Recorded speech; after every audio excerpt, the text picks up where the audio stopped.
What's up, everybody? We are going to finish this build in this video.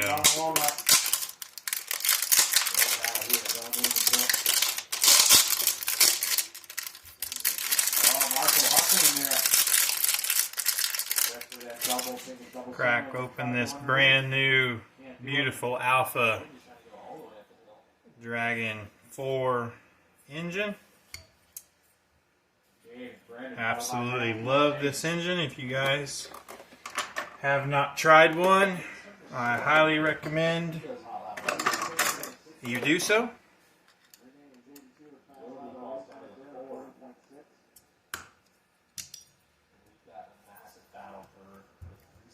These guys all busted up. Oh, somebody upside down. That's LaRoe rolls it over. Oh.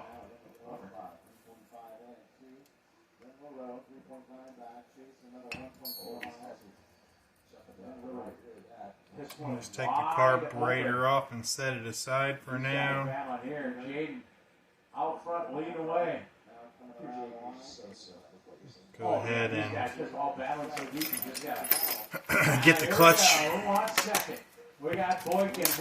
assembled here.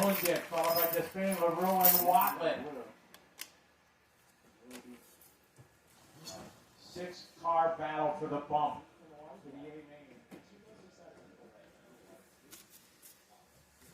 Okay, so I'm going to assemble this with the stock WRC clutch because I really like the stock WRC clutch, to be honest. I like the feel of it. I am just typically a 3-shoe driver. I like the feel of the 3-shoe clutch personally, but clutch is usually a driver preference thing. I do run the Alpha 4-shoe most of the time, but I'm going to build this kit with the stock WRC clutch. So what you want to do is you want to pull that collet off of the crank, and you want to clean that crank with some brake cleaner to make sure there is no oils on that.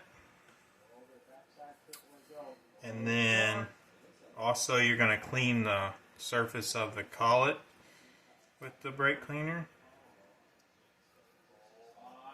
because you want absolutely no oils on that. And I'm also going to take this and go inside the collet and clean the inside there too. You don't want any oils on that. The whole idea is this collet bites the crank and bites down the flywheel, so you don't want any kind of oils getting in there to make that where that can slip. So we'll go ahead and put the collet back on. I take a flat little screwdriver here into that groove. You want to pull out on the crank as hard as you can, and then push the collet all the way on when you're pulling out of the crank.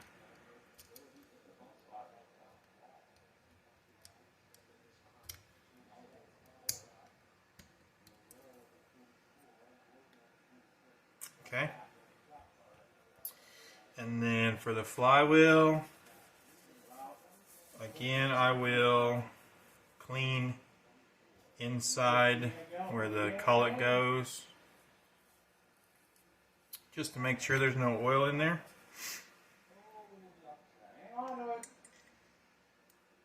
Again, we'll pull out on the crank when I push this on to just ensure that that is all the way out.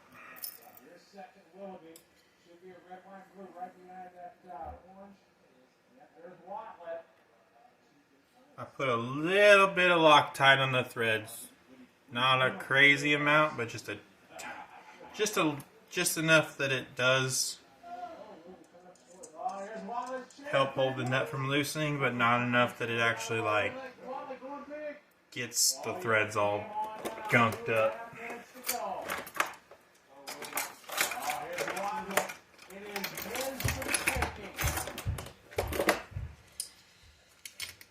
So just go ahead and tighten this down.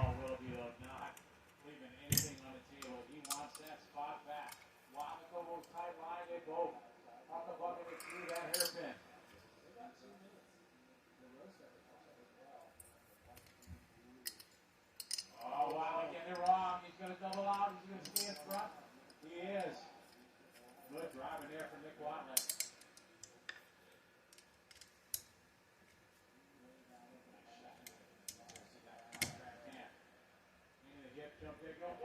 You're going to crank this down as tight as you can. You want that really tight.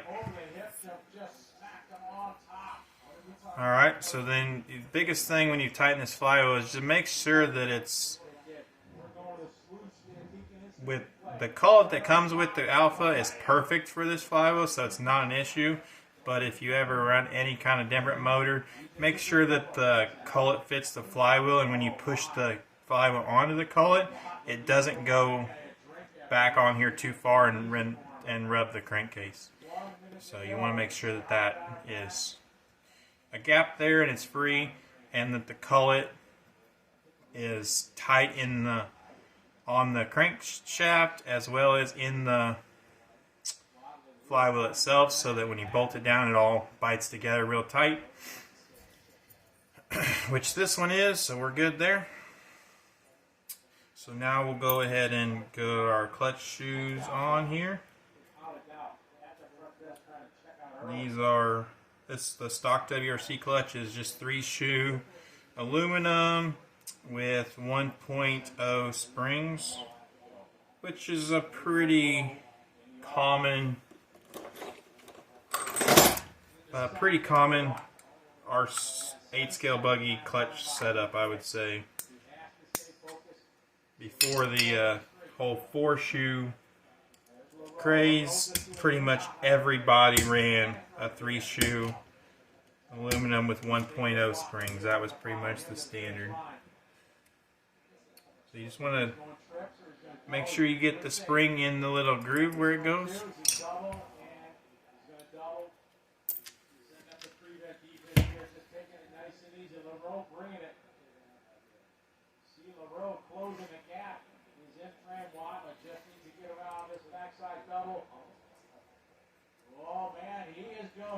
So I just use a little clutch tool here. This is a 3-shoe clutch tool. It opens the spring up, and then you push it down on there. And then I just make sure that the spring gets in the groove. Just like that.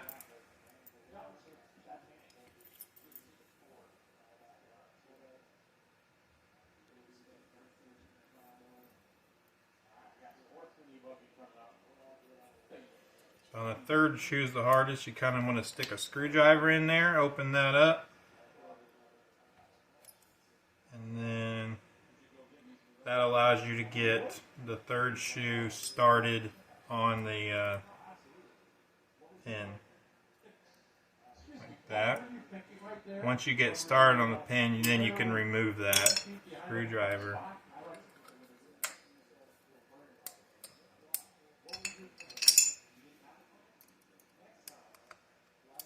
That's good. You just want to check each shoe. Make sure they're all snapping back nice. Okay, so now that is assembled clutch. Really nice fit and finish on that. We'll set our stock motor mount aside because we use the one-piece option motor mount.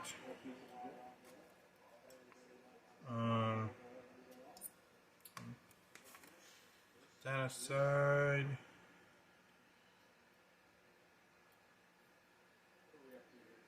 Okay. So another thing I'm going to do is I'm going to clean the inside of this clutch bell before I assemble it. I just use the brake cleaner for that as well. Some people I know sand this out, the black finish, they sand it off when it's brand new. I don't feel that's necessary if you're running all aluminum shoes. I feel like it wears off extremely quick. But what is necessary is getting that oil off there. You see that brown? That came off this. That's oil. So you do want to get that off of there. So now we got that cleaned. We'll drop in our J&T Ultimate clutch bearings. My favorite clutch bearings on the market.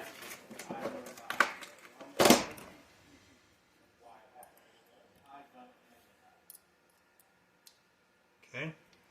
So what we're going to do is we'll take a just throw one clutch shim on there and see where we're at here. Okay, that definitely does not need to be there. Take that back off, see what we got.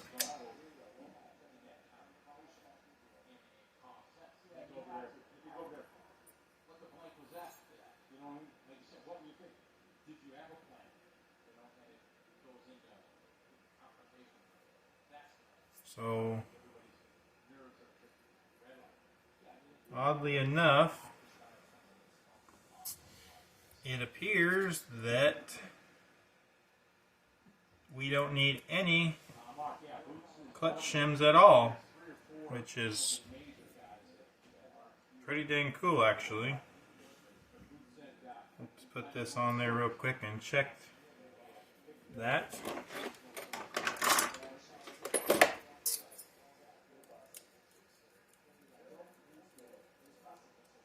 Well, there is a little bit of play. We don't want that. So I'll drop this shim on here and then check again.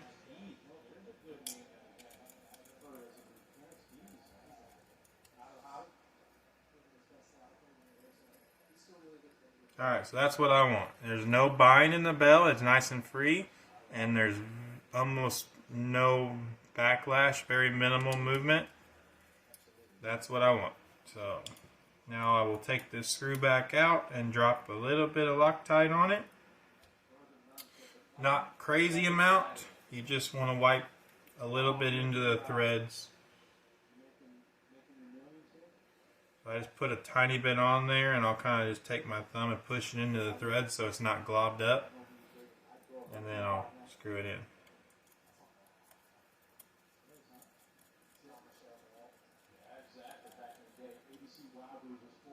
Okay, and then we'll need pliers to hold this flywheel while we tighten this clutch screw down.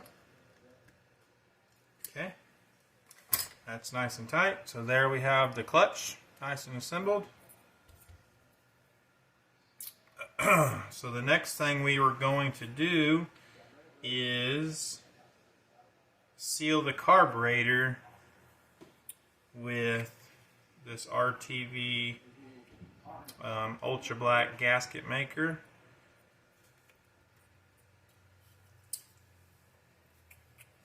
This is, honestly, I can't say it's a have to do thing. It's just something that I have done my entire RC career to every engine that I've ever ran. I do this right out of the box. I seal it, and that just ensures that it's never going to leak air. If this O-ring dries out or something like that from the engine getting older or whatever, it's not going to leak and have an air leak that's going to cause crazy tuning. So I cleaned off these surfaces with the brake cleaner. The next thing I'm going to do, pretty simple, is just take my silicone here. And I'll just use my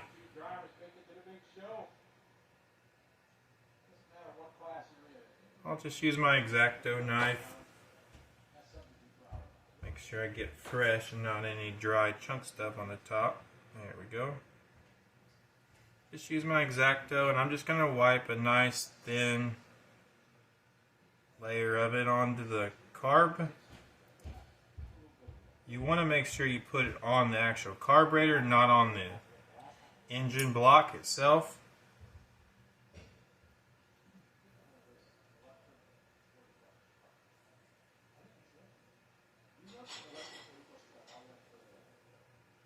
Because if you put it on the engine block and then push the carburetor down through it, it's almost a guarantee that you're going to push this silicone down into the crankcase, and that's not good.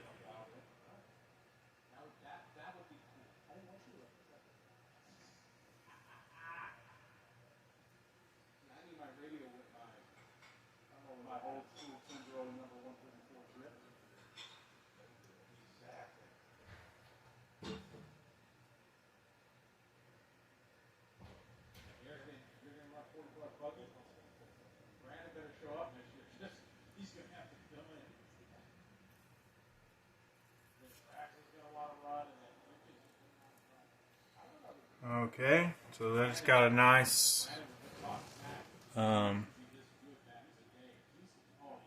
layer of silicone all the way around.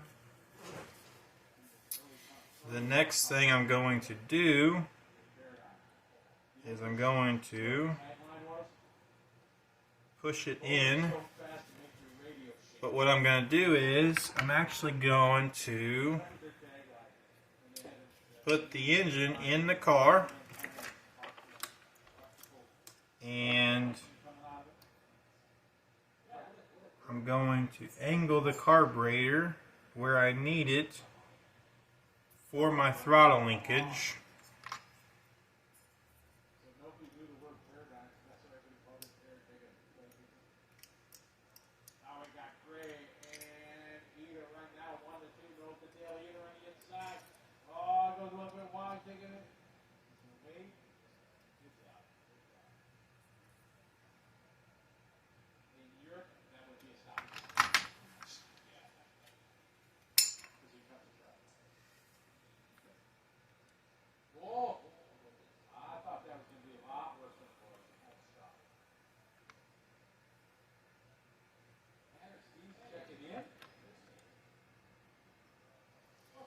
So that's about what I want. And just angle my carburetor back to where it's going to put my throttle linkage straight.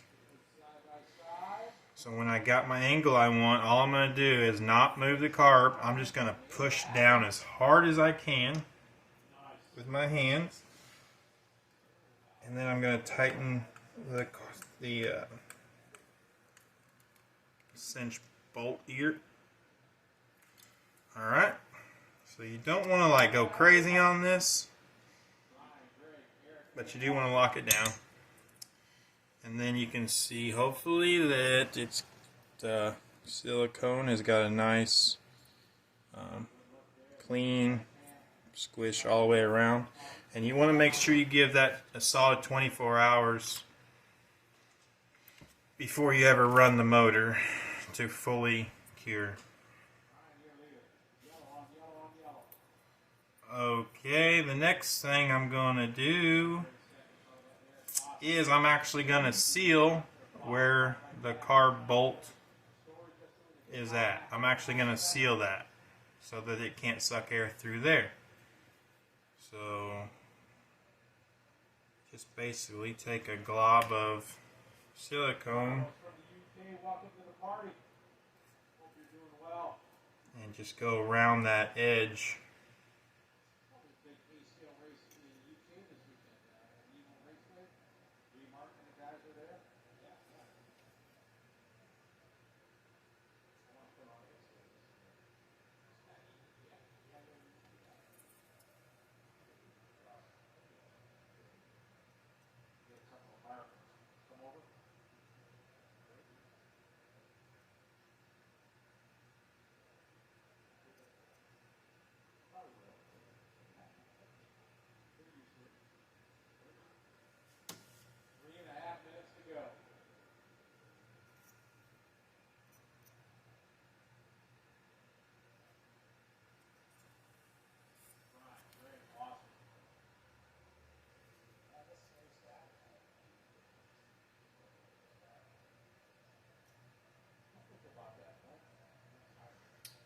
that sealed up.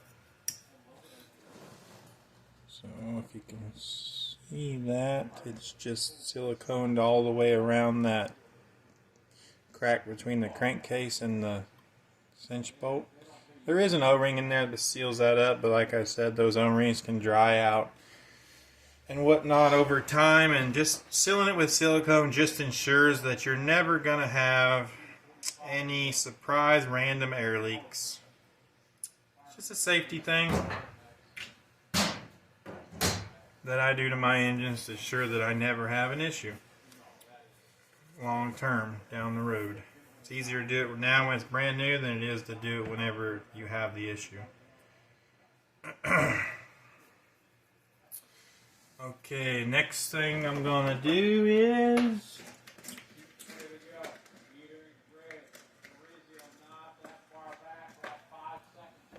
I'm gonna find a zip tie.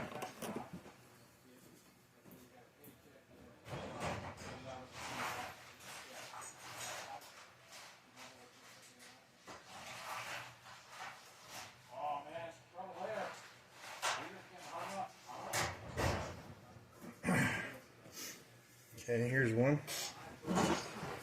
So I'm going to run a zip tie on the carb boot where it snaps over onto the carburetor body, and all that does is just make sure that that never peels off of there or lifts up and allows dirt in there in any way. It's just going to lock that down.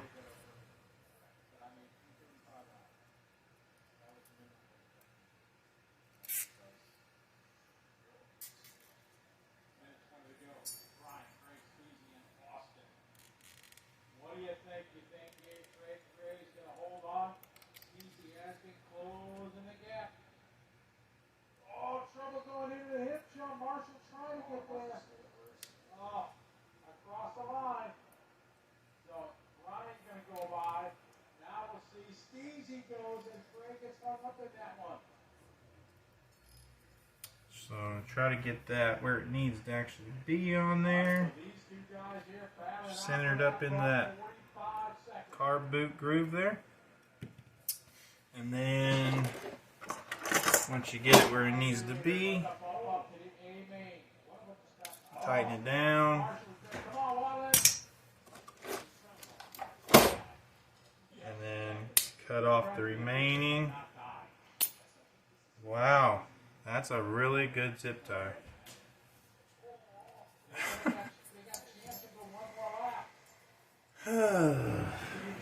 Always happens on video.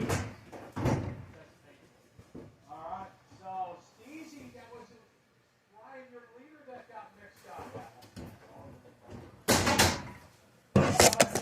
Down to the finish line. It's Steezy and Greg. Keep it going.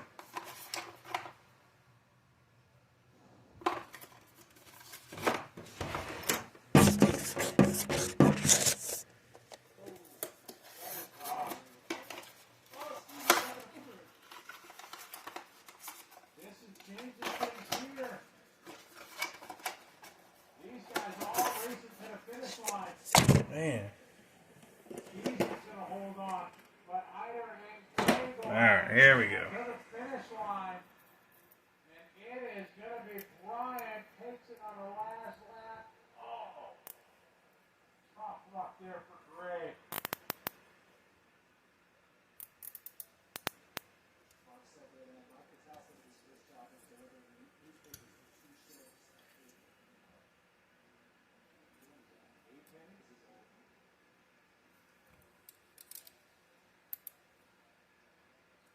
Madison, he was at Nitro Raceway today. What a race for top three. Trying to skip the wheel trade and Lee Martin. Less than 2 seconds on the last lap. You know what the race is going to fit today. Oh, awesome. That's cool, Ashley. I look forward to hopefully somebody got a video of that. Alright, so there's just a zip tie on there. Looks good to me. The next thing I'm going to do here will be turning the fuel nipple around. So this loosen that up on there, no big deal. Rotate that around.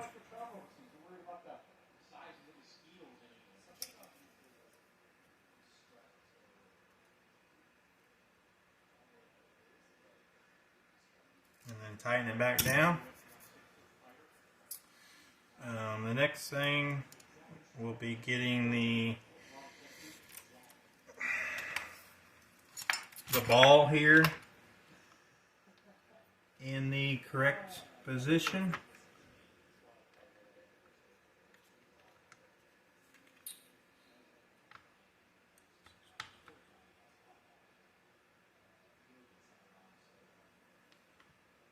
So the ball can be moved, obviously. It rotates.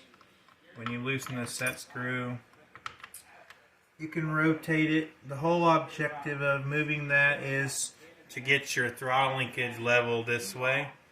You don't want your linkage bent down or lifted up. You want that straight.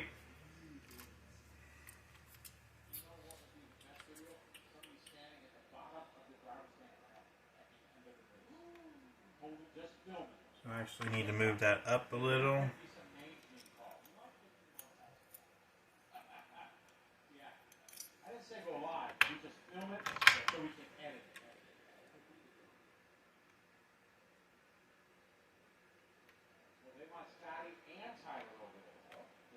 You're kind of a big deal, man. Exactly. All right, we got to make that happen, actually. Just a tiny bit lower than that, and we're good.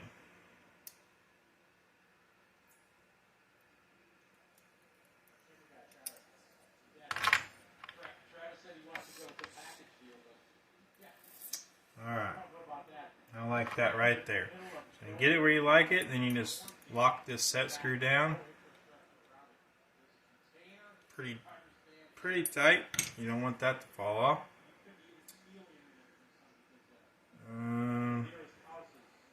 Actually, I don't even think that's all the way on there.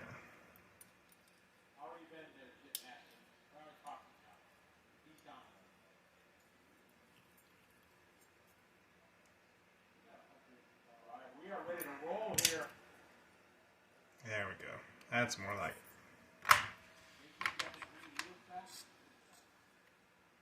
it. Yep, that's good. Alright, now that we've got that done, we will install our return band. I use this one. I got these from Clinic RC. So go around the filter, then swing it around the high speed, and then drop it on the throttle link ball there. You definitely want to run a return band though. Helps keep the linkage always pulled back. If this ball ever pops off, it pulls your carburetor back so you don't have a motor going crazy and blow your motor up. So it's definitely a good idea to run a return band. Alright.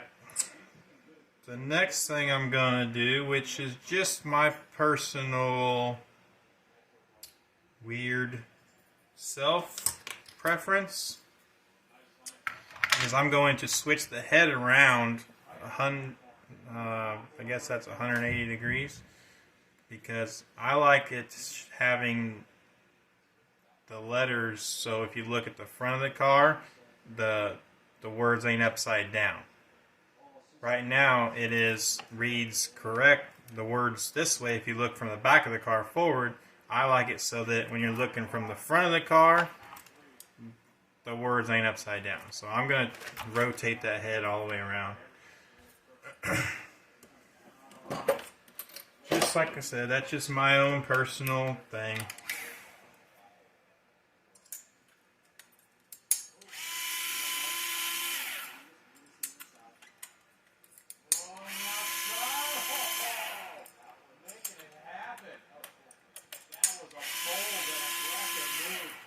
He was full commit.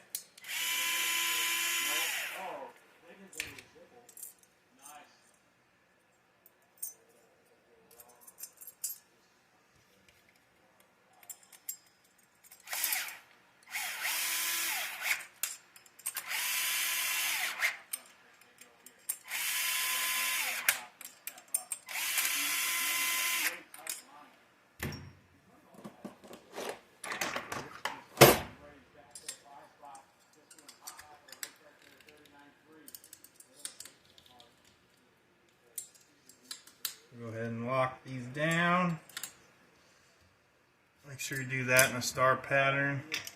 We'll check the back plate screws just to be safe. Not a full run. That is a tough one. All right. So we will go ahead and bolt that motor into the car.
Control.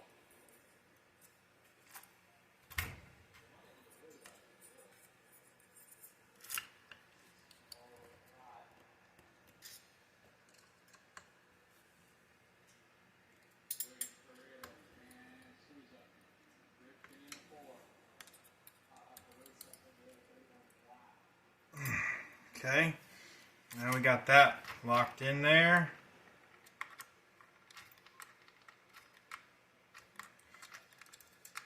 So the gear mesh where we had that motor mount is a little bit on the tight side. I'm going to go ahead and snap the linkage on here.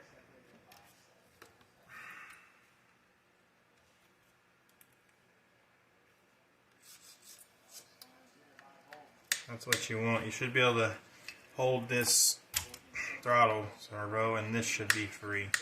If that's not free, then your throttle linkage is in bad shape. You need to do something about it.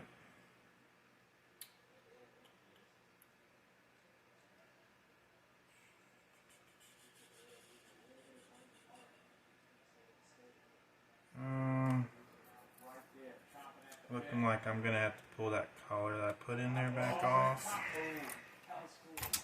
Alright, let's get the gear mesh adjusted here real quick.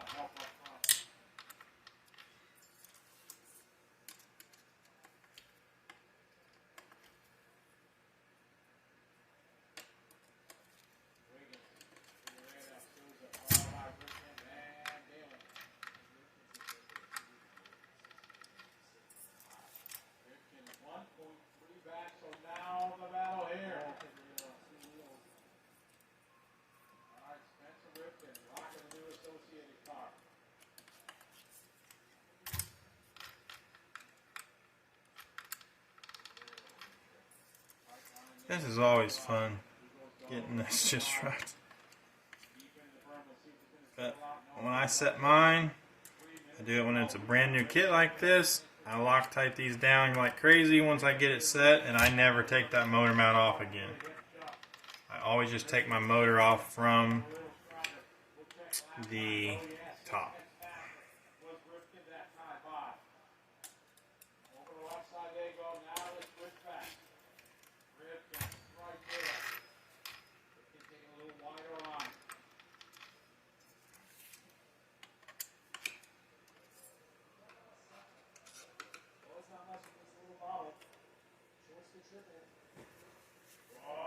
On the inside. Into the transfer.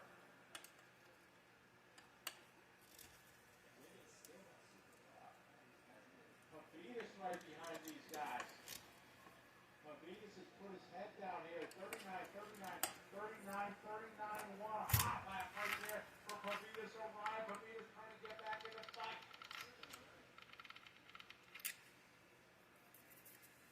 2 minutes to go. Ripken, Figueredo, and Pavitas. Big air there. He's going to try to triple out. No, just double. Traffic giving these guys room.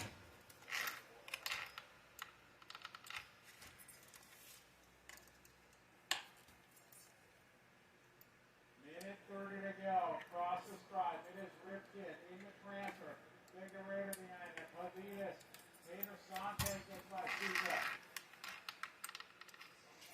My gosh. What a fantastic race. Pro E-Buggy A made on the line. Wiggins in control, not even in frame. There he is. He's going on that. We got Ripken there. Figueredo having a double single out. 1 minute to go. Well, like I said, this is fun. This is always fun. They're going to go 2 more laps. 44 seconds. They're going to have to hit the line with less than 5 seconds to go. If they keep it clean on this one, Ripken gets Okay, hung up. finally, Closing in on Wiggins. now I can just, I got 2 loose and 2 tight, so I can lock tight down, just flip it over.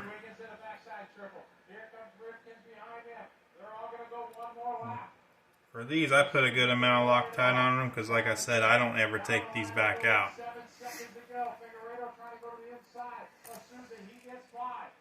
Tighten those down with a death grip.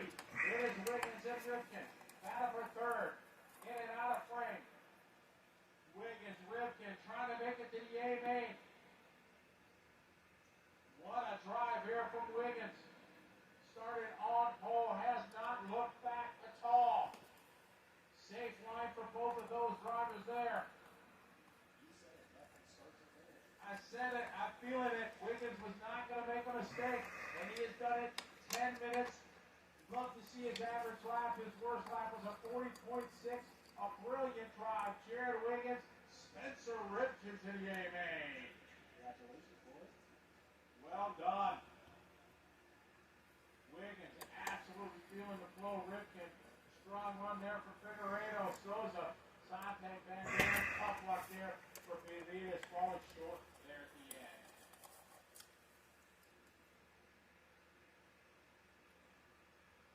That's good race. That was. Up next, 40 plus Nitro truck E main. It's a little overcast out there, bud. The sun is. Okay, now we can move on.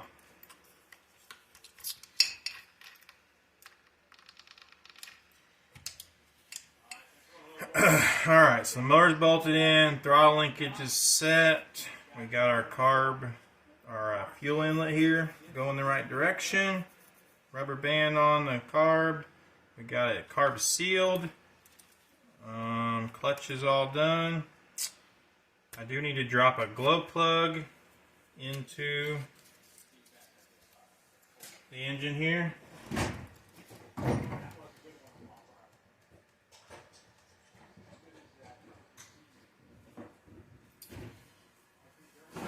Drop a quick glow plug in.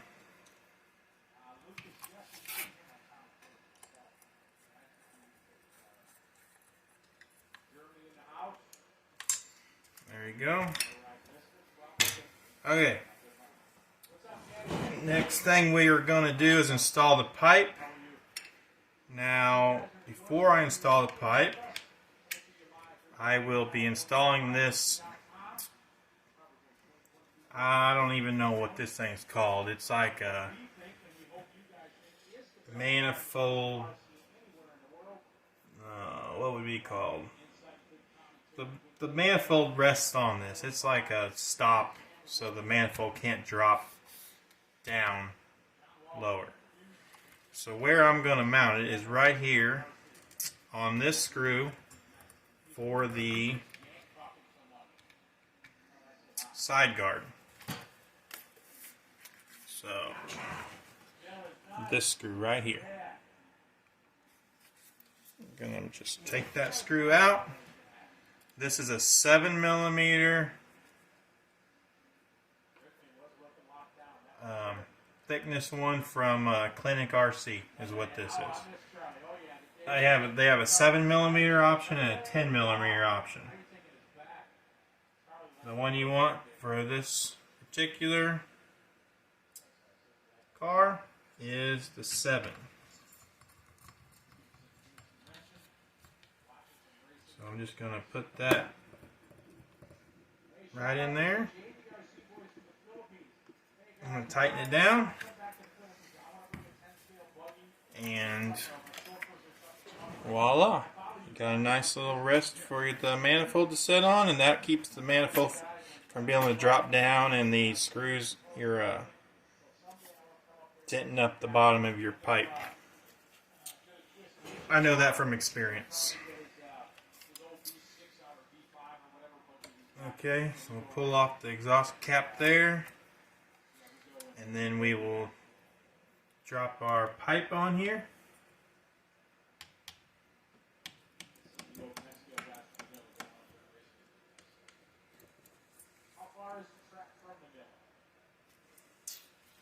There's that.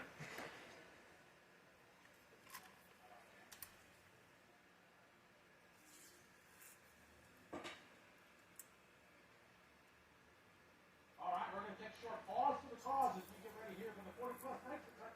eBay and on live. What to do with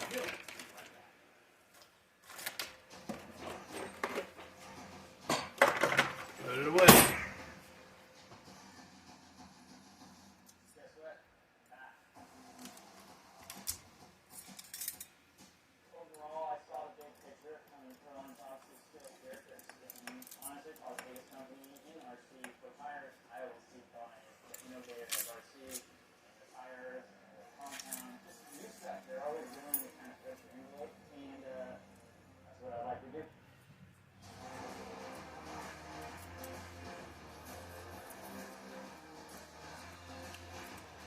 Nothing fancy here, just using 2 exhaust springs. Make sure you're using ones that are pretty tight. We're back here. Warm-ups are underway for the 40+. I'm pretty ate up with them. I like them to be in the groove of the block there. Alright, so there's the exhaust system installed. Like I said, I'll rest that manifold right down there on that mount that I put there.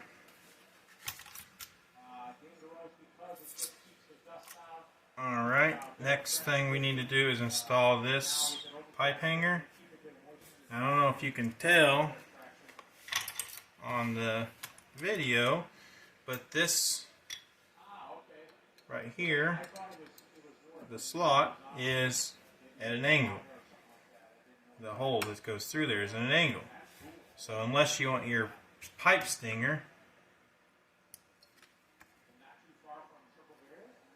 like pointed way down, which I don't, I like it maybe slightly down, but mostly straight out is how I like it. So what I'm going to do is I'm just going to bend this to where it will accommodate that being like that.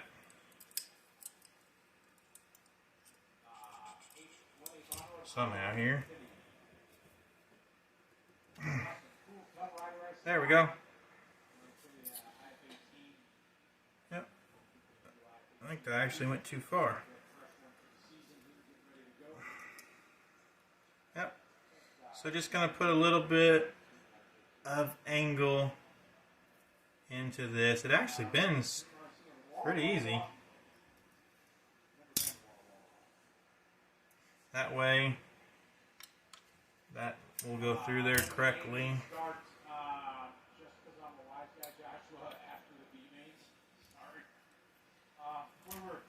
set screw here. I have no idea where to put this yet, so we're just going to put it on there. And then we will stick it up through this hole here. Alright, so now that it's up through that hole, we can see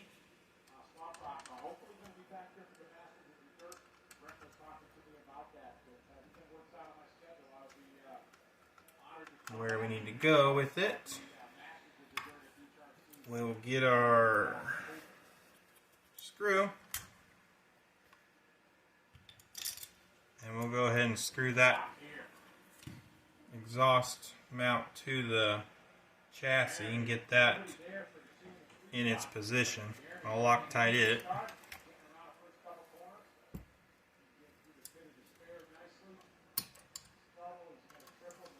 I'm going to get that in its actual position.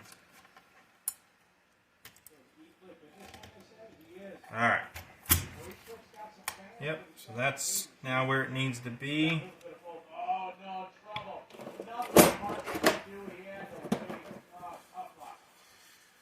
So now that we have the mount mounted to the chassis, we can loosen this wire up and it will just line itself right up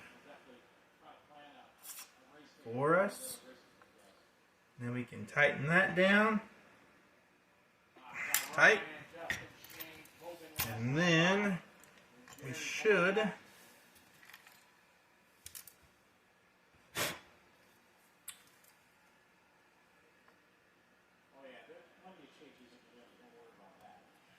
then just be able to tighten this down.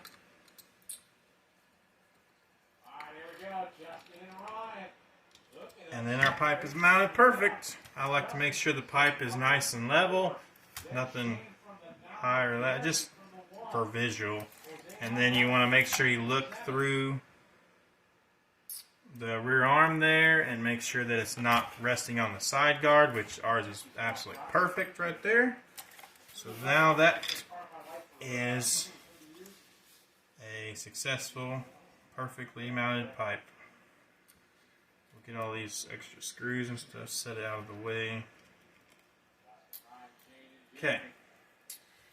Now we will move on to the gas tank.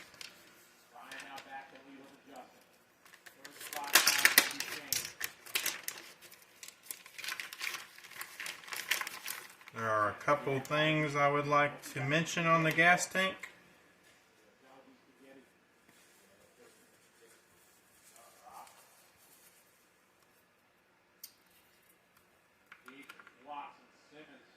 So the first thing is this nipple right here that comes. It's got some burrs on it there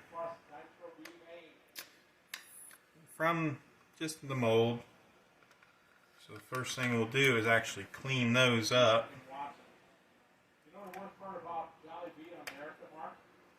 Is you know in the Philippines you get a chicken joy 2-piece meal with rice for what? I don't know, 100 pesos, so it's like $2. Then when you go here, it's like $8. And make sure you don't leave any kind of shavings or little edges that might break off and get in your fuel line, because that will just stop your fuel line up and then you need to be in bad shape. I don't run a fuel filter, so I'm going to ditch that. Alright. So that's really the only thing that needs done to the tank. I do, you just want to check your clunk. Make sure it goes all the way down, all the way up, and then falls down perfectly and lays where it needs to. And yeah, so that's that. So I do run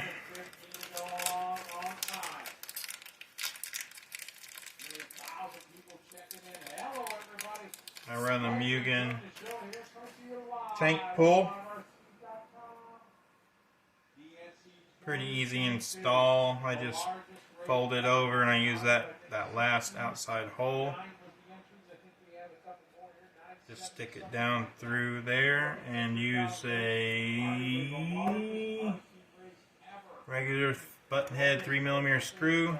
This is actually Matt Kessel's tip. He's the one that showed me to do this. This screw actually will just thread right into the tank lid itself, into that slot right there.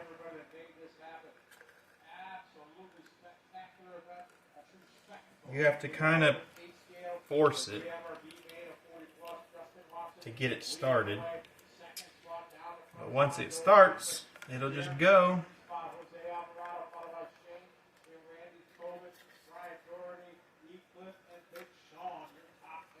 And then just run that. I don't know, that screw's too long. Depends what category. In 40 plus, sportsman intermediate 15, pro is 30. Exactly, Steven. Steven, I don't know if you'd be in the old youth class yet, right? You're still, I think, what, 35, maybe 38? 9.5 minutes ago. Yeah, it worked. Alright, so there's the tank pull installed. It was screwed right into that groove there. And that's the nicest tank pull, in my opinion, for 8-scale buggy, is these rubber ones.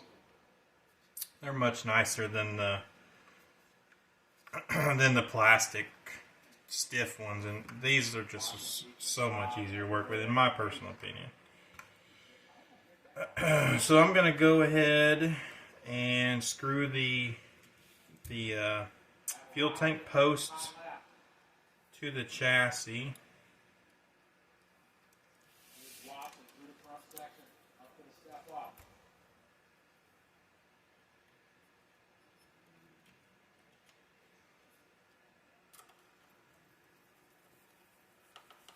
Side by side, wheel to wheel.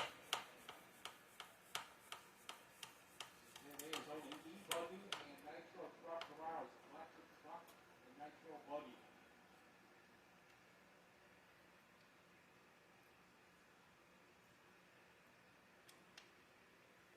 Watson out front.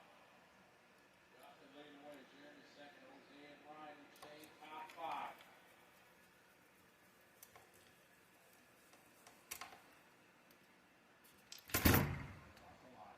Jose now moving up with Jeremy. This is the battle for the transfer spot. Pit stops are going to be happening here this lap or the next. I love about this Nitro racing. It is a team effort. You can do all you can drive it. Okay. The mechanic is not. There's the post. I honestly love this tank where our rubber grommets that are on here that slide right over this post. That is just absolutely super nice. All these guys around. There's just no doubt about that. That is just nice. We expect them in for fuel. And yep, here we go. We're getting pit stop busy here. Here they come.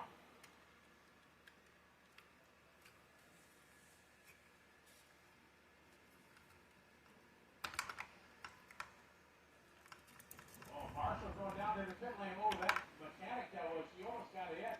We got Carter bouncing like a pinball off the hay bale.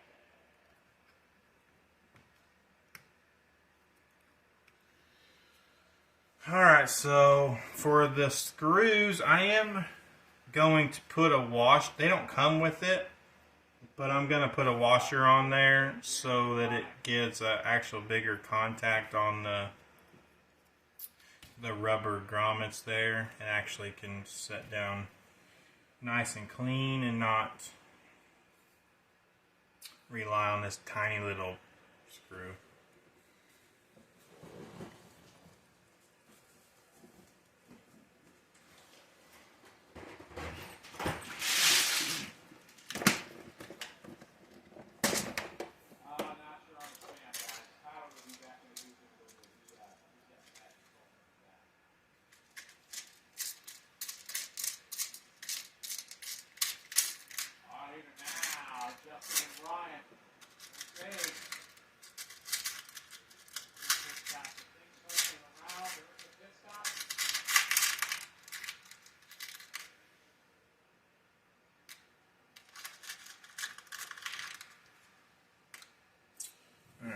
So there's nothing fancy, just a plain old washer.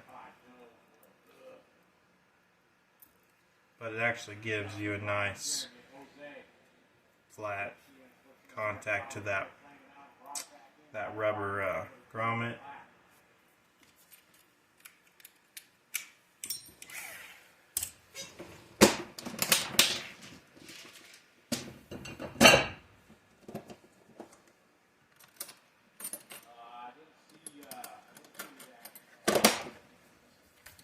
Now, the key to tightening this tank down is you don't want to tighten it so tight that you're actually squishing down on the rubber.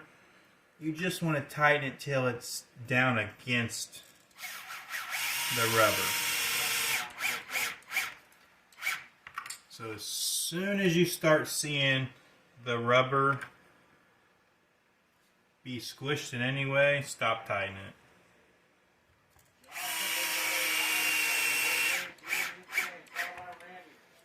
Immediately when I see the rubber get squished, I stop tightening it and I actually loosen it up until the rubber is not squished.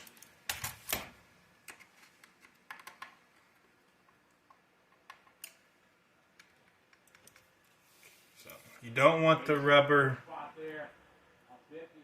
you don't want those rubbers squished down. You want the tank to be able to move. That's what you want. So that pipe actually came out super close to the tank, so I'm going to loosen this hanger up and I'm going to just pull that away from the tank some and then tighten down the hanger again, just to give that a little more clearance there. Alright.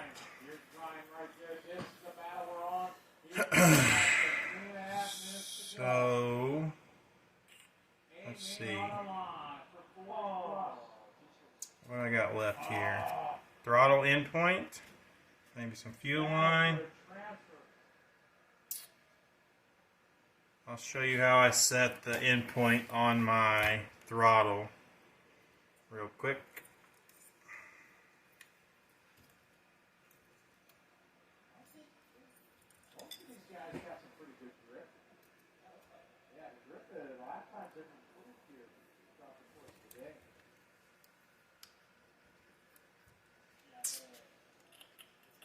Okay. My radio.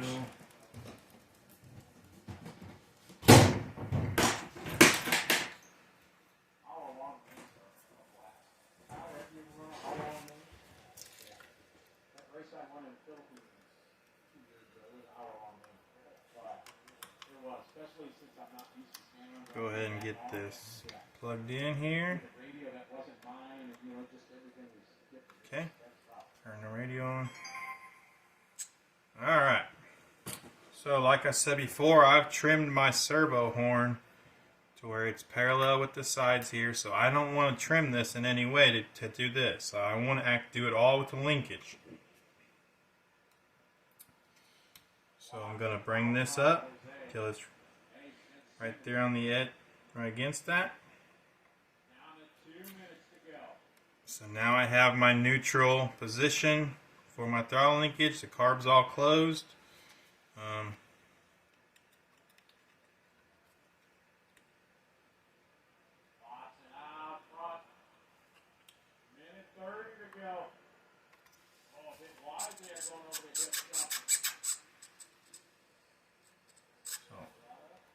After the video, I will be taking this collar out because there's too much tension on the spring here, in my opinion.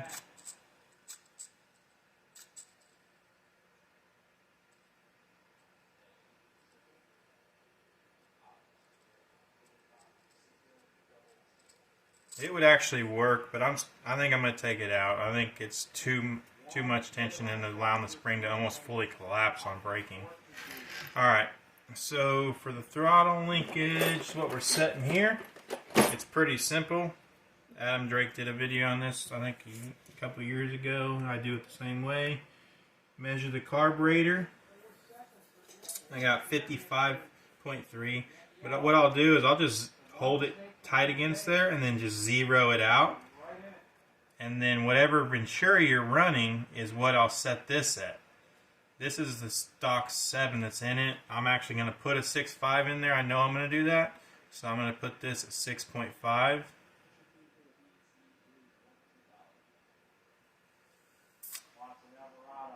And then that's what I'm going to set my carburetor to open to is 6.5. 6.5. So all you do is you just, clearly I got way too much endpoint right now. So you just go to your throttle, EPA.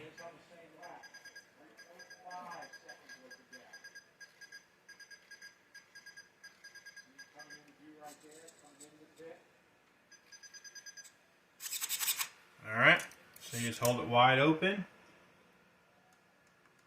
and set it till it is just 6.5 millimeters open. Pretty simple. You want that just snug on each side, but not pushing in on the carb at all or having any kind of back and forth play. That seems good. So that's set the end point. The carb is open in 6.5 millimeters. Now you just want to make sure that, hold it wide open, make sure there's a little bit of room there, let off the gas, don't touch the brake, just hold it open and let off. And then you want to make sure that the carburetor is coming back all the way and not being held open in any way. And then you want to hit the brake and make sure when you're hitting the brake and letting off the brake, it's not opening the carb in any way. Make sure it's just coming right back to neutral every single time and nothing's pulling on the carb off a brake or anything weird going on there. So everything built this way will work the way it's supposed to work. Alright, so we'll go ahead and turn the car off there. We're all set.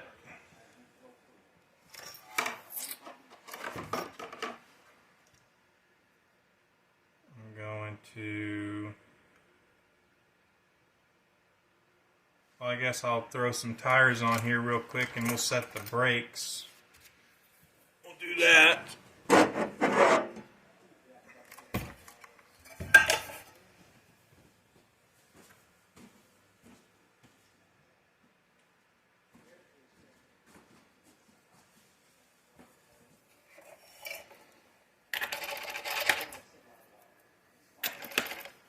Alright, so you really only need the 2 tires to set the brakes.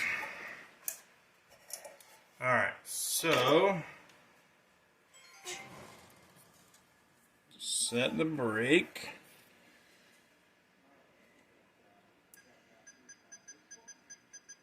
So I could set my dual rate on my radio, my brake at 50%.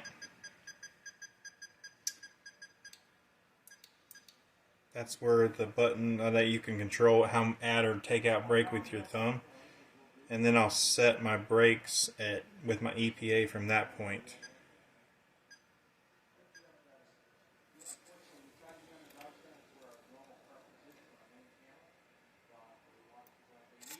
What am I doing? I need other tires on there.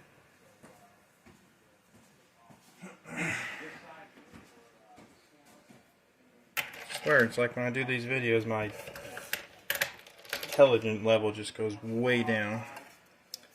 Okay. Now we're on some tires. Alright, so now I'll just hold my brake and I'm just going to hold this one tire down and just spin this tire, and that's going to give me my feel of how much brake I have. And then I'll do the same for the rear.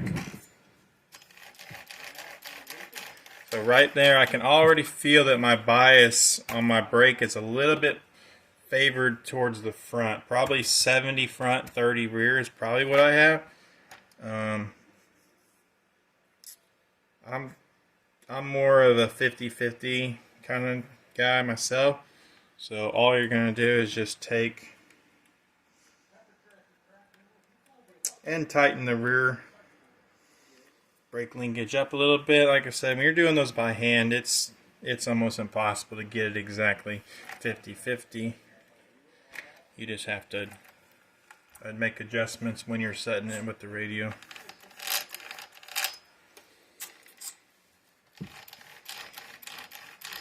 Okay, so they're a little light. Overall braking feels a little light, so I'm actually going to add 10% and see where we're at.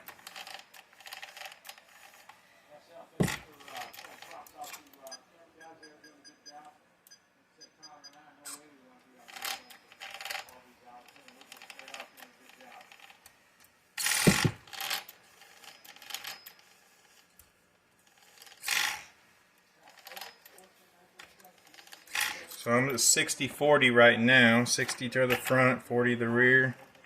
That's what I feel like I got. So we're going to tighten this rear up a little bit more. Okay, we'll see what we got here.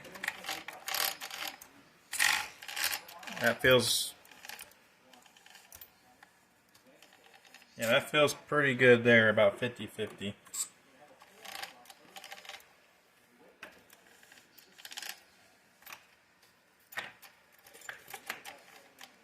Yeah, that's 50-50. Alright, so then to get the overall max force of brake, what I like to do is, after feeling in front to rear like that and getting a pretty good idea, I actually like to push the car while holding full brake, because I don't want my brakes to actually be locked up when I hit full brake.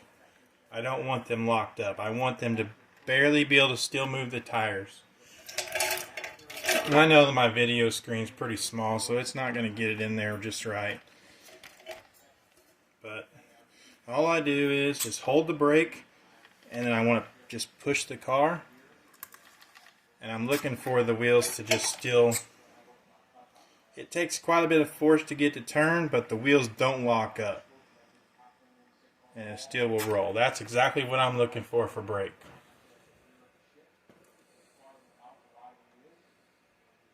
So that is what I would consider my brakes being perfectly set. They're 50-50.